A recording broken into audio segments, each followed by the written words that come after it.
We are fairly confident that we've passed the unstable equilibrium and are somewhere on the downslope. The critical threshold beyond which we have no hope whatsoever of pushing the system back into stability lies somewhere, we hope, ahead of us. Costs escalating rapidly of making the intervention that is needed. And we've delayed 15 years already to make that intervention.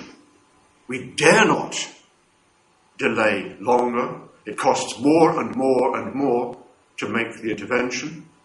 The effects of climate change are building up. Resources have to be put into recovery, adaptation, insurance, social conflict, energy sources, food, water. The resources available to make the intervention decay as we approach this threshold. So acting now is critical. Okay, let's put in a time dimension to this, shall we? And this really gives a very good illustration. Here is the stable climate equilibrium. The ridge represents the tipping point beyond which the system moves towards runaway. The wall represents the critical threshold that we dare not cross if we are going to avoid the sixth extinction event. So we can go for a walk in this valley system, and we have moved slowly over our history up over the hill, and in our current continued business as usual are heading for disaster. The Kyoto arrangements and the current set of negotiations change the path a little, but go straight on through the wall. What is required is an intervention that moves us back, skirting the wall, and comes back over into the state of stable equilibrium. Let's summarise that. We're now in the early stages of runaway climate change.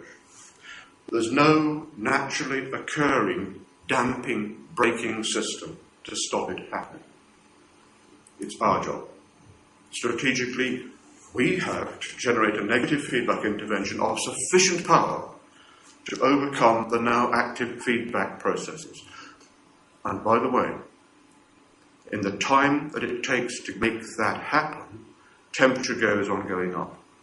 And the temperature going up brings in more feedback.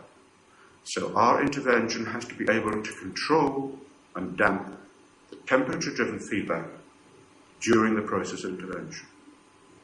That is a very difficult task. Apollo 13 faced a similar situation. Climate stabilization is the strategic imperative for tomorrow's world, and tomorrow starts now. Thank you very much indeed.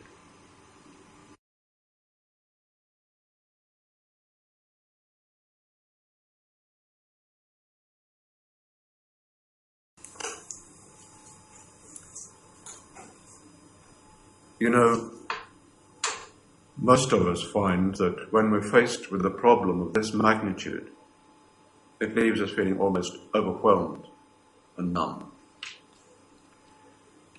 And I think it's terribly important that we get some understanding of a way ahead that can see us through the crisis with some realistic degree of hope.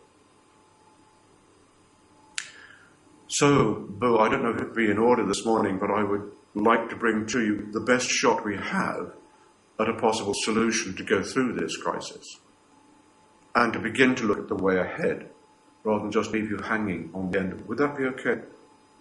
Yeah, and I know I'm stepping over my time limits, but I really feel that this could be quite important for our whole process together. Thank you. Okay, I'll do that, and I'll be as brief and sharp as I can be. Let's have a go.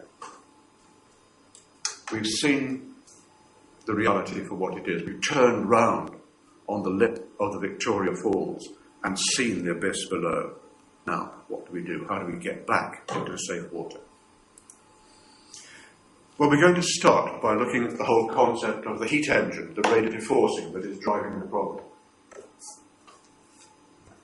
Global heating is the gap between the energy received from the sun and the energy radiated back into space, normally held in equilibrium because of our intervention, significantly out of kilter. So it's been behaving like this. The energy driving global warming has been accelerating, actually more than exponentially. That's our problem. Where does it come from? From a series of greenhouse gases. Carbon dioxide particularly has made the most difference. We measure the heat engine in terms of watts per square metre of the Earth's surface. So carbon dioxide has added about 1.5 watts per square metre to the heating. Methane has added about 0.8. The nitrous oxides from fertiliser use have added some.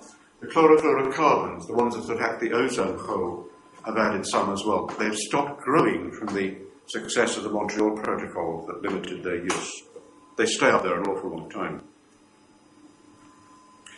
So by 2000 we had about 2.5 watts per square metre from the greenhouse effect.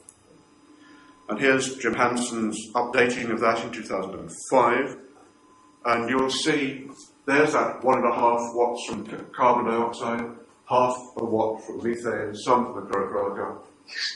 Can you say chlorofluorocarbons quickly with your false teeth here, Michael? Ozone, low-level ozone, basically from transport, gives more than the chlorofluorocarbons. Oh, and black carbon, sooty particles in the atmosphere, warm the atmosphere. They also settle on snow and ice and decrease the amount of light that is reflected back from them. So black carbon is adding a significant amount to the heating. And then there's a reflection from particulates in the atmosphere, what we call global dimming, for the double effect, both from the particulates themselves and the clouds that they lead to formation. So we have about just over 2 watts dimming from that effect. A little bit of change from change in sun's activity during the period from 1750 to 2000. A little bit of increase in sun. But in fact, did you know that the solar output, the energy we receive from the sun, has decreased since 1987, when most of the global warming has occurred? So keep that in your mind when people say it's all to do with the sun's radiation.